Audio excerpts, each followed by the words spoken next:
उल्लेख न्यूज में हम फिर हाजिर हैं उत्तराखंड उत्तर प्रदेश की खास खबरों के साथ। ज्वालापुर कटहरा बाजार स्थित अल्मोड़ा अर्बन कोऑपरेटिव बैंक के प्रबंधक हरिदत्त द्वारा लिखित में शिकायत दी गई कि उनकी शाखा पर 8 लोगों के द्वारा 4 पहिया वाहनों के नाम पर 70 लाख रुपए लोन लेकर पैसे हड़प लिए गए हैं। वह जो आरसी व अन्य कागजात बैंक में जमा कराए गए हैं वह सब फर्जी हैं। शिकायती प्रार्थना पत्र के आधार पर कोतवाली ज्वालापुर पुलिस द्वारा संबंधित धाराओं में मुकदमा दर्ज कर विवेचना उप निरीक्षक नरेश गंगवार की सुपुर्द की गई। आरोपियों की तलाश हेतु ज्वालापुर एसएचओ के नेतृत्व में गठित पुलिस टीम द्वारा त्वरित कार्यवाही करते हुए 6 अभियुक्तों को पकड़ा गया है। आपको बता दें कि गिरोह अब तक इस ठगी के खेल से अल्मोड़ा अर्बन कोऑपरेटिव बैंक को लगभग 78 लाख रुपए की चपत लगा चुका है। उक्त धोखाधड़ी के संबंध में संबंधित बैंकों से भी जानकारी एकत्रित कर छानबीन की जा रही है। एक 27 तारीख को अल्मोड़ा कोऑपरेटिव बैंक के हरिदत्त भट्ट जी हैं जो मैनेजर है वहाँ पे, उनके द्वारा शिकायत दर्ज की गई थी कि बैंक के नाम पे लोन लेते हैं और उसमें फ्रॉड किया जाता है। इस पे सीओ ज्वालापुर, इंस्पेक्टर ज्वालापुर के को निर्देशित भी किया गया था और उसमें टीम का गठन करके एक गिरोह पकड़ा गया जो इस फर्जीवाड़े को अंजाम पे लाता था। उस गिरोह में जो मेंबर्स हैं तंजीम, आकाश, साकार और जागृत, ये लोग इसके मेन मेंबर थे। जो एक ग्राहक पहले लेके आते थे, उसके बाद वाहन के नाम पे लोन लेते थे और कुछ हिस्सा जो था वो जो कस्टमर था उसको देते थे, कुछ हिस्सा बैंक को देते थे और बाकी अपने पास रखते थे। और कोई भी गाड़ी लोन जो गाड़ी लोन कराते थे वो गाड़ी एक्चुअल में नहीं खरीदते थे।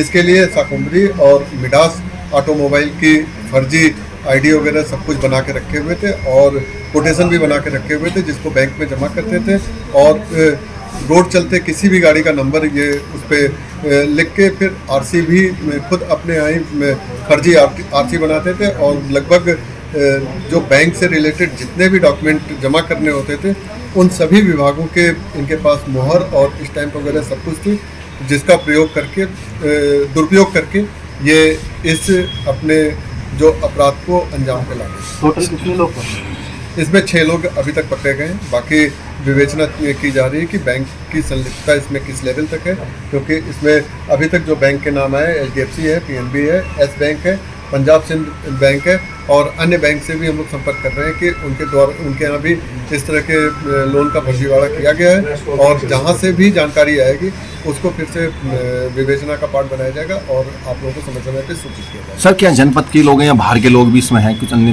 जनपद अभी तक तो जो लोग पकड़े गए हैं इनकी जो यहीं पे रानीपुर मोड़ पे कुमार फाइनेंस के नाम से एक कंपनी भी खोल रखे थे और एक कार्यालय था जहाँ से ये अपनी सारी चीज़ें को संचालित करते थे, जिसमें ये प्रिंटर वगैरह सब कुछ रखे हुए थे। प्रिंटर वहीं पे आरसी का प्रिंट भी करते थे। जितने भी इनके डॉक्यूमेंट्स फर्जी डॉक्यूमेंट तैयार करने होते थे, चाहे वो स्टैंप लगाना हो, कुछ भी करना हो, वो उसी कार्यालय का उपयोग करके वहाँ पे करते थे। सर, किस तरीके से पूरा मामला सामने आया? पकड़ में कैसे आया? किसने शिकायत की?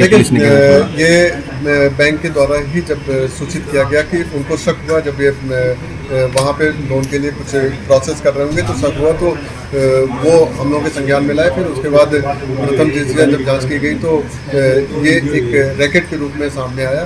फिर विवेचना के दौरान जो इन लोगों को जब पकड़ा गया तो इनके द्वारा सारे तथ्य को रिवील किया गया, जो कि आपके सामने। सर, इतने डॉक्यूमेंट, सरकारी डॉक्यूमेंट और इतनी मोहरें पकड़ी गई हैं सर, क्या कुछ और भी लोग इस तरीके से पकड़ में आएंगे या उनसे भी पूछताछ की जाएगी? देखिए, अभी तो ये फर्स्ट हैंड है कि इन लोगों से जो पूछा गया उसमें 6 लोग गिरफ्तार भी किए गए हैं। 6 लोगों से जब पूछताछ हुई तो ये सारे मोहर वगैरह पकड़ी गई हैं और इनके द्वारा जो हमें इंफॉर्मेशन दी गई है उस पर भी हमारी एक टीम कार्य कर रही है और जो लोग भी इसमें इन्वॉल्व हैं उसमें धीरे धीरे सबके खिलाफ कार्रवाई की। सर, इतना कर्मचारियों का भी इन्वॉल्वमेंट हो सकता है? मैं बता तो रहा हूँ कि अभी ये फर्स्ट हैंड है, जो कि 6 लोगों को गिरफ्तार किया गया। उनसे जो भी इंफॉर्मेशन ली गई है उस इंफॉर्मेशन को तस्दीक किया जाएगा और तस्दीक करने के बाद जो भी इन्वॉल्व है, चाहे बैंक कर्मचारी हैं, चाहे जो भी कस्टमर्स बन के आते हैं, सबके खिलाफ कार्रवाई की जाएगी।